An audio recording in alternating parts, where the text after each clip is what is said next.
Everyone, स्वागत है आप सभी का आज की हमारी इस क्लास में। बच्चों, this is your SST educator Ujjwala पुंज और आज की इस क्लास में हम लोग पढ़ रहे हैं क्लास 10th पॉलिटिकल साइंस का चैप्टर फेडरलिज्म और उसके लास्ट टॉपिक पर हम लोग आ गए हैं, जो कि सबसे ज्यादा इंपॉर्टेंट टॉपिक है बच्चों अभी तक का इस चैप्टर में। और इस टॉपिक का नाम है डिसेंट्रलाइजेशन इन इंडिया। बच्चों, ये जो टॉपिक है डील करता है हमारे थर्ड लेवल के साथ में, which is the local government. आप लोगों को मैंने अभी तक जो भी चैप्टर पढ़ाया है वो चैप्टर जो है एक तरीके से आपको बताता है कि कैसे सेंटर और स्टेट के बीच में पावर्स डिवाइडेड हैं। बट बच्चों, जब हम बात करते हैं थर्ड लेवल की, लोकल गवर्नमेंट की, तो यार आप सभी को मैंने ये भी बात बताई थी कि इनिशियली संविधान के अंदर सिर्फ 2 लेवल्स का जिक्र करा गया था, सेंटर और स्टेट का, और उन्हीं के बीच में पावर को डिवाइड कर दिया गया था। लेकिन बाद में later on a third level was also added, which is the local government. इस लेवल को लाने की जरूरत क्यों पड़ी और ये क्यों लाया गया और क्या क्या प्रॉब्लम्स बच्चों लोकल गवर्नमेंट फेस कर रही थी, उन प्रॉब्लम्स से कैसे उभारा गया लोकल गवर्नमेंट को, पूरा जो पंचायती राज का स्ट्रक्चर होता है वो कैसा होता है। तो ये सारी चीजें, ये सारी जो कंफ्यूजन है वो आज के इस सेशन में आपकी मिटने वाली है। तो चलिए फटाफट से स्टार्ट करते हैं और समझते हैं सबसे पहले मतलब डिसेंट्रलाइजेशन का। तो बच्चों, ये जो शब्द है बहुत से लोगों को कंफ्यूज कर देता है। तो देखिए, a vast country like India can not be run only through the 2 tiers। सिर्फ 2 लेवल, हमारी इतनी बड़ा जो देश है, इतनी बड़ा बोल रही हूँ, इतना बड़ा जो देश है वो सिर्फ 2 लेवल्स या 2 टियर्स नहीं चला सकते हैं। सेंट्रल लेवल पे पावर दी, स्टेट लेवल पे पावर दी, बट सिर्फ वो पावर देने से पूरा देश नहीं चल जाएगा, क्योंकि बच्चों हमारे जो स्टेट्स हैं वो इंटरनली भी इतने ज्यादा डाइवर्स हैं कि हमें एक और लेवल चाहिए कि वो जो एक रूट लेवल होता है ना, वहां तक जाकर भी गवर्न कर सके, हम वहां तक जाके भी एडमिनिस्टर कर सके। सो हमें और एक लेवल चाहिए था। So many of these states are internally very diverse. ये जो स्टेट्स हैं, जो राज्य हैं, इंटरनली भी, अंदरूनी रूप से भी बहुत ज्यादा भिन्न है। देयर इज दस a need for power sharing with in the states. तो उन स्टेट्स के अंदर भी पावर शेयरिंग की एक विलेज लेवल तक भी जरूरत थी। एंड दस एक जो तीसरा टियर है गवर्नमेंट का, यानी कि बच्चों हमारी जो लोकल गवर्नमेंट है उसको लाया गया। तो थर्ड लेवल को इंट्रोड्यूस करा गया, which was the local government. चलिए, बट व्हाट इज डिसेंट्रलाइजेशन? चलिए समझते हैं डिसेंट्रलाइजेशन क्या है। बड़ी सिंपल सी चीज है, नाम से समझ में आ रहा है, डिसेंट्रलाइज करना। डिसेंट्रलाइज का मतलब है कि सेंटर से पावर ले लो, है ना, और किसको दे दो? लोकल लेवल को। तो when power is taken away from the central and the state government, centre और स्टेट से पावर लेके जब आप लोकल गवर्नमेंट को दे देते हो तो उसको डिसेंट्रलाइजेशन बोला जाता है। बच्चों, बहुत बारी आप लोग कंफ्यूज इस चीज में हो जाते हैं कि मैम फेडरलिज्म और डिसेंट्रलाइजेशन में फर्क क्या है? दोनों तो सेम ही चीजें हैं, बट ऐसा नहीं है बच्चों। फेडरलिज्म का मतलब होता है that you are dividing power at different levels of the government. ठीक है, so federalism is limited only to that you are giving power to the different levels, center, state, local. But when you talk about decentralization, you are specifically talking about the third level of government, and you are talking about the fact that centre से थोड़ी सी power और state से थोड़ी सी power लेके local level को दी जा रही है और लोकल लेवल को भी सशक्त बनाया जा रहा है। ठीक है, so there are a large number of problems and issues which are best settled at the local level. बच्चों, लोकल लेवल पे जो समस्याएं हैं उनका समाधान भी लोकल लेवल पर ही किया जा सकता है। सेंट्रल गवर्नमेंट थोड़ी एक एक गांव जाके समस्या सुलझा सकती है, नहीं, it's not practically possible. So that is why हमें लोकल लेवल पर भी जो प्रॉब्लम्स है उनको सॉल्व करने के लिए और एडमिनिस्टर करने के लिए एक इफेक्टिव तरीके से लोकल लेवल की तो जरूरत थी ही। पर इस चीज का ध्यान रखिएगा, basically decentralisation deals with giving power to the local government, to the local level. Alright, it is possible that the people, for the people to directly participate in the decision making habit of democratic participation. बच्चों, ये जो decentralisation हमने करा ना, एक तरीके से हमने डेमोक्रेसी को रूट लेवल तक पहुंचाया है इस चीज से। एक गांव जो कि सबसे छोटा यूनिट होता है एक देश का, है ना, बहुत सारे गांव मिलकर एक देश बनता है, वो वाली चीज हो गई ना कि बूंद बूंद से सागर बनता है। तो ऐसे गांव से हम बोल सकते हैं, गांव से ब्लॉक लेवल, ब्लॉक लेवल से जिला, जिला से फिर टाउन्स, बिग सिटीज, बहुत सारी सिटीज में आगे देश। तो इस तरीके से बच्चों हमारी जो है ना डेमोक्रेसी, जो रूट लेवल है वहां तक पहुंच गई है लोकल लेवल को पावर देने से। लोकल लेवल पे जब आप पावर देते हो तो एक जो इंसान है जो गांव में रह रहा है वो भी डायरेक्टली पार्टिसिपेट कर पाता है डेमोक्रेसी के अंदर, और इससे डेमोक्रेटिक पार्टिसिपेशन बढ़ता है, डेमोक्रेसी और ज़्यादा स्ट्रांग होती है और ज़्यादा लोगों तक पहुंचती है। ठीक है, तो वो वाली चीज़ होती है। तो चलिए अब ज़रा बात करते हैं कि कौन कौन सी प्रॉब्लम्स हमारे लोकल लेवल पे ऑलरेडी हो रही थी। देखिए, तो it was directly under the control of state government. बच्चों लोकल लेवल एग्जिस्ट कर रहा था, पंचायतें वगैरह एग्जिस्ट कर रही थी, बट डायरेक्ट कंट्रोल था स्टेट गवर्नमेंट का, ठीक है। उसी के साथ elections to these local governments not held regularly. जो चुनाव है वो एक रेगुलर बेसिस पे नहीं होता था, मतलब एक बार ही हो गया, फिर 10-15 साल तक नहीं हुआ, फिर हो गया, फिर नहीं हुआ, तो इस तरीके से एक रेगुलरिटी नहीं थी। And also the local governments did not have any powers और रिसोर्सेज ऑफ देयर ओन, ना खुद की कोई पावर है, ना खुद का कोई रिसोर्स है, ना पैसा है, ना कुछ है, ठीक है, बस चल रही है, बस बनी हुई है। तो यहां पर अगर समझा जाए कि बना रखा था एक नाम का लोकल गवर्नमेंट का लेवल, बट उस लेवल के पास ना पावर है, ना रिसोर्सेज है, ना इलेक्शंस रेगुलरली हो रहे हैं और डायरेक्ट कंट्रोल है स्टेट गवर्नमेंट का। तो ये सारी प्रॉब्लम्स हमारा लोकल लेवल फेस कर रहा था, बट इन प्रॉब्लम्स का समाधान आता है through the constitutional amendment of 1992, which is the most important topic of this chapter. क्योंकि बच्चों इस पर्टिकुलर टॉपिक से क्वेश्चन आता ही आता है, लिखवा लो, हर साल आता है, पता नहीं क्यों आता है, पर आता है, क्योंकि ये बहुत ज्यादा इंपॉर्टेंट है।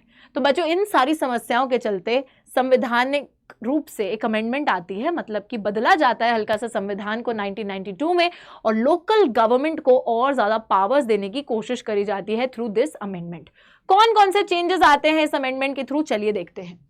सबसे पहली चीज, it became constitutionally mandatory to hold regular elections to the local government bodies. अभी आपने देखा समस्या क्या थी कि रेगुलर इलेक्शंस नहीं हो रहे थे, रेगुलर बेसिस पे इलेक्शंस नहीं होते थे, एक बार ही होते हैं फिर नहीं होते, फिर कभी ऐसे इरेगुलरिटी से चल रही थी।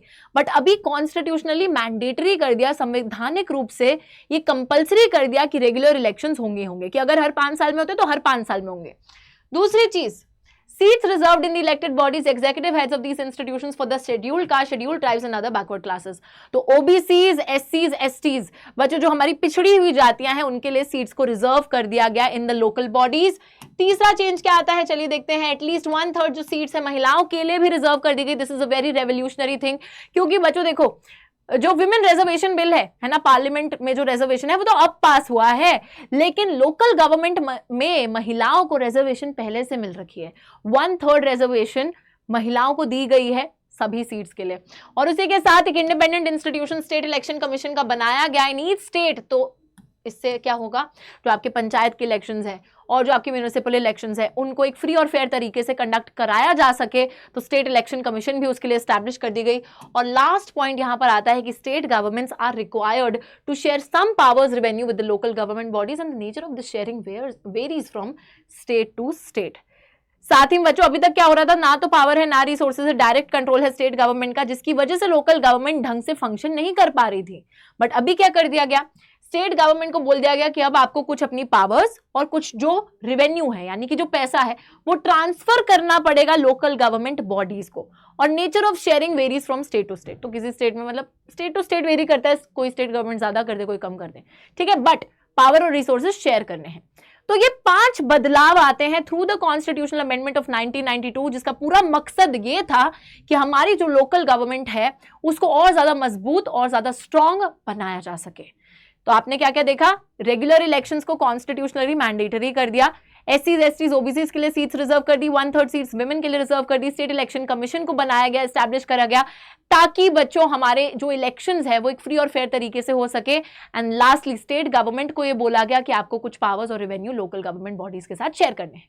ठीक है, तो ये बात बिल्कुल बिल्कुल क्लियर है। 5 पॉइंटर्स आपके दिमाग में बस जाने चाहिए अब तक, और फिर चलते हैं अपने स्ट्रक्चर को समझने के लिए, जो कि हमारा है रूरल लोकल गवर्नमेंट का स्ट्रक्चर। अब बच्चों हमें नए स्ट्रक्चर को समझना है जो कि हमारा पंचायती राज सिस्टम कहलाता है। एक छोटे से गांव से शुरू होकर कहां तक जाता है ये लोकल गवर्नमेंट का स्ट्रक्चर, हमारा जिला तक जाता है। ठीक है, तो ये तो पंचायती राज सिस्टम है। ऑब्वियसली लोकल गवर्नमेंट को जब हम बोलते हैं तो ये रूरल लोकल बॉडी है, अर्बन लोकल बॉडी की भी बात करेंगे, शहरों में जो लोकल गवर्नमेंट है उसकी भी बात करेंगे, बट ये basically this is the rural local government. ठीक है, अभी अर्बन लोकल पे भी आएंगे, अभी रूरल लोकल से स्टार्ट करते हैं। बच्चों रूरल लोकल गवर्नमेंट की जब बात होती है तो ध्यान दीजिएगा कि यहां पे सबसे पहले आती है ग्राम पंचायत। ग्राम पंचायत वो सारे लोग हैं जो इलेक्टेड लोग हैं, जिनको इलेक्ट किया गया है। किसके द्वारा इलेक्ट किया गया है? इलेक्टेड बाय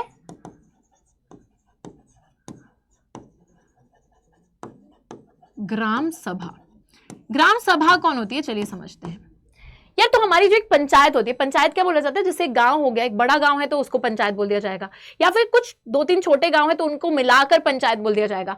इस पंचायत के अंदर जितने भी एडल्ट मेंबर्स हैं, those who are above the age of 18 years, वो सारे लोग हो गए ग्राम सभा के लोग जो कि एलिजिबल वोटर्स हैं। वो लोग वोट करेंगे और वो चुनेंगे ग्राम पंचायत को। ग्राम पंचायत होगी elected body for that panchayat. Gram panchayat के अंदर पंच होंगे, ठीक है, जो कि इलेक्टेड मेंबर्स हैं, वार्ड मेंबर्स भी बोलते हैं उनको, और एक सरपंच होगा जो उनका लीडर होगा, ठीक है, जैसे काउंसिल और प्राइम मिनिस्टर समझ लो लोकल लेवल पे। लेकिन तो पंच है, सरपंच है, उनको चुन लिया है ग्राम सभा ने। अब बच्चों, इनको चुनने के बाद ग्राम सभा का काम क्या होता है? तो ग्राम सभा को ना रेगुलर मीटिंग्स करनी होती है। ग्राम सभा एक तरीके से सुपरवाइज करती है ग्राम पंचायत को, उनके काम को रिव्यू करती है। उसी के साथ साथ बच्चों हम लोग देखते हैं एटलीस्ट ट्वाइस या थ्राइस इन अ ईयर उनको मिलना पड़ता है ताकि वो एनुअल बजट जो है उसको भी अप्रूव कर सके। तो इस तरीके से आप देख सकते हो कि जितने भी एडल्ट मेंबर्स हैं, जो ग्राम सभा के मेंबर्स हैं, वो उनका कितना डायरेक्ट पार्टिसिपेशन है इलेक्शंस में। चुन भी रहे हैं, सुपरवाइज भी कर रहे हैं, रिव्यू भी कर रहे हैं, बजट भी डिसाइड कर रहे हैं, 3 से 4 बारी 2 से 3 बारी साल में मिल भी रहे हैं, है ना। तो ये सारी चीजें हो रही हैं बहुत ही बढ़िया तरीके से एट द लोकल लेवल, एक गांव या 2-3 गांव मिलाकर, मतलब ये चीजें हो रही है। उसके बाद जब ग्राम पंचायत को आप 5-6 ग्राम पंचायत जोड़ देते हो तो उससे बनता है ब्लॉक या पंचायत समिति, और जब बहुत सारी ब्लॉक और पंचायत समिति को ज्वाइन कर देते हो आप डिस्ट्रिक्ट लेवल पे तो उससे बन जाती है जिला परिषद फॉर द होल डिस्ट्रिक्ट। जिला परिषद के हेड को बोला जाता है जिला परिषद चेयरपर्सन, ठीक है, उसके हेड को बोला जाता है। तो ये तो पूरा स्ट्रक्चर हो गया आपका। मतलब देखिए, ग्राम पंचायत मिलाकर group of gram panchayat, block या पंचायत समिति बन जाएगा, ग्रुप ऑफ ब्लॉक समिति बन जाएगा जिला परिषद। इसको मंडल भी बोला जाता है, ब्लॉक मंडल या पंचायत समिति, ठीक है। तो ये सारी चीजें बिल्कुल क्लियर होनी चाहिए। ये है हमारा पंचायती राज सिस्टम जो कि गांव से लेकर जिला तक जाता है, एक विलेज से लेकर डिस्ट्रिक्ट तक जाता है। इसके बाद हम लोग आते हैं अपने अर्बन लोकल गवर्नमेंट में। अर्बन लोकल गवर्नमेंट में बच्चों 2 जगहें हैं, एक बड़े टाउन एक टाउन्स है और एक बिग सिटीज है। जो हमारी म्यूनिसिपैलिटी होती है इनको टाउन्स में बनाया जाता है, इलेक्ट करा जाता है। इसके हेड को बोला जाता है म्यूनिसिपल चेयरपर्सन। और म्यूनिसिपल कॉर्पोरेशन एस्टैब्लिश होती हैं आपकी बड़ी बड़ी सिटीज में, बड़े बड़े शहरों में। छोटी छोटी बातें होती रहती हैं, पर बड़े बड़े शहरों में म्यूनिसिपल कॉर्पोरेशन, जैसे MCD municipal corporation of Delhi ऐसे बोलते हैं ना। तो बिग सिटीज में म्यूनिसिपल कॉर्पोरेशन जिनके हेड होते हैं मेयर, ठीक है। तो ये आपको मैंने बता दिया कि ये वाली बॉडीज कहाँ एस्टैब्लिश करी जाती है, इनके हेड कौन होते हैं, ये सारी चीजें बिल्कुल क्लियर होनी चाहिए। इसी के साथ ये स्ट्रक्चर कंप्लीट होता है, बस इतना सा ही आपको जानना है। अब बात आती है बच्चों कि क्या ये अमेंडमेंट लाने से सारी जो समस्या लोकल लेवल पे हो रही थी सारी सॉल्व हो गई क्या? तो चलिए देखते हैं। Problems faced by the local bodies even today, सारी समस्या सॉल्व नहीं हुई। इलेक्शंस आर हेल्ड रेगुलरली, चलो एटलीस्ट इलेक्शंस तो रेगुलर बेसिस पे हो रहे हैं and enthusiastically, but the gram sabhas are not held regularly. Gram sabha के जो लोग हैं एक तरीके से उनका डायरेक्ट पार्टिसिपेशन होना चाहिए, उनको रिव्यू करना है, उनको जो है सुपरवाइज करना है, ग्राम पंचायत को बजट डिसाइड करना है, मिलना है, मीटिंग करनी है 2 से 3 बार साल में। बट यार ऑल्दो इलेक्शंस हो रहे हैं रेगुलर बेसिस पे, बट ग्राम सभा की जो बॉडी है वो रेगुलर बेसिस पे मिल नहीं रही, गलत बात है। साथ ही में हम देखते हैं कि most state governments have not yet transferred significant powers to the local governments nor have they given them the adequate resources. उस अमेंडमेंट के हिसाब से स्टेट गवर्नमेंट को अपने कुछ पावर्स और रिसोर्सेज ट्रांसफर करने थे, लेकिन बहुत से मेजर पावर्स स्टेट गवर्नमेंट ने अभी तक ट्रांसफर नहीं करे हैं, और साथ ही में रेवेन्यू भी नहीं देते हैं, तो गलती है ना। तो बच्चों वही बात है, लिखने में और होने में बहुत अंतर रहता है, बहुत फर्क रहता है। तो अभी भी कुछ प्रॉब्लम्स के साथ हमारा लोकल लेवल जो है वो डील कर रहा है, लोकल गवर्नमेंट डील कर रही है, but at the end of the day बच्चों एक बहुत अच्छी बात भी है कि एटलीस्ट हमारे लोकल गवर्नमेंट को एस्टैब्लिश करा गया, उसको बहुत सारी पावर्स दी गई, एक ऑटोनॉमी दी गई ओवर इट्स इंटरनल अफेयर्स, और कहीं ना कहीं डेमोक्रेसी को काफी मजबूत बनाया गया एक लोकल लेवल तक पावर पहुंचा के, ताकि एक जो गांव में रहता हुआ इंसान भी है वो भी डेमोक्रेसी के प्रोसेस में डायरेक्ट पार्टिसिपेशन कर सके, अपना हिस्सा निभा सके। So this is how we have strengthened democracy at the very local level, at the grass root level, and that is what is important. थोड़ी बहुत तो चीजें चलती ही हैं और वो टाइम के साथ साथ सॉल्व होंगी, ऐसे तो नहीं होंगी, समय लगता है हर चीज में। और इसी के साथ हमारा जो फेडरलिज्म का चैप्टर है वो हो जाता है समाप्त। और बच्चों अभी भी एक और क्लास रह गई है जहाँ पे हम लोग अपने NCERT सॉल्यूशंस को पढ़ने वाले हैं इन द नेक्स्ट क्लास। तो I will see in the next class, और फिर बिल्कुल चैप्टर कंप्लीट कर देंगे। लेकिन तब तक साथ में जितना भी चैप्टर मैंने आपको पढ़ाया है उसको एक उसकी वीडियो हमारे चैनल पे मौजूद है, उसको देख लीजिए, अच्छे से रिवाइज कर लीजिए, and I will C you next time with the NCERT solutions.